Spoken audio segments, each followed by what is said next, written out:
لسائل أن يسأل: هل تدخل همزة الاستفهام وهي همزة قطع مفتوحة؟ تكلمنا عن دخولها على الأفعال فقلنا تسقط همزة الوصل، مثل استكبرت، اطلع، استغفرت لهم أم لم تستغفر لهم. وتكلمنا على دخول همزة الاستفهام على لام التعريف: الله، الآن، والذكرين.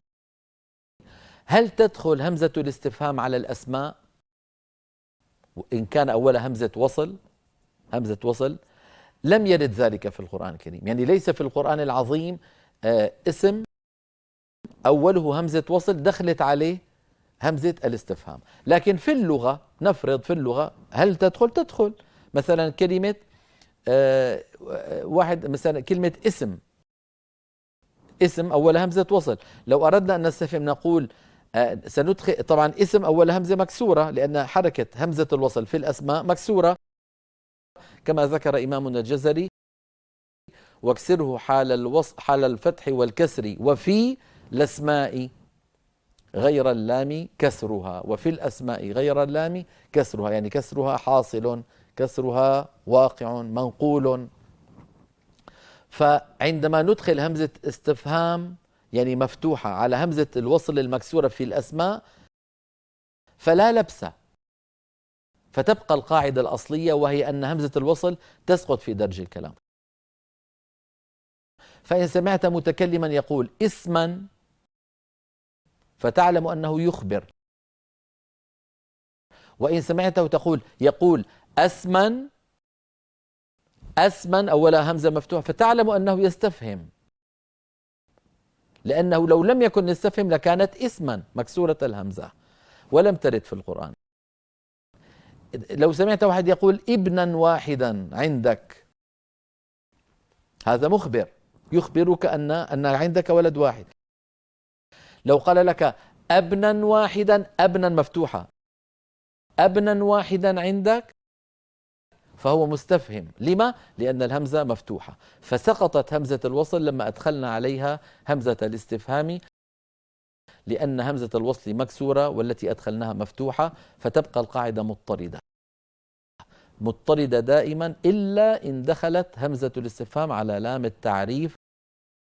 هذه الحالة الوحيدة محصورة في ثلاث كلمات: الذكرين، الله، الآن.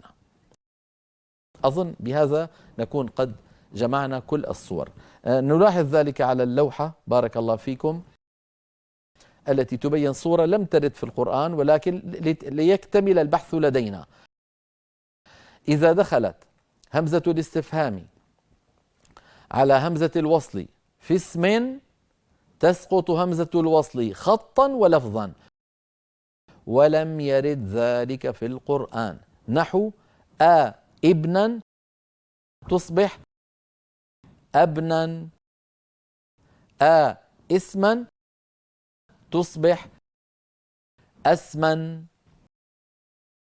بهذا نكون قد انهينا الصور، وألخص لكم كل ذلك في اللوحة الأخيرة التي ترونها على أمامنا. دخول همزة القطع على همزة الوصل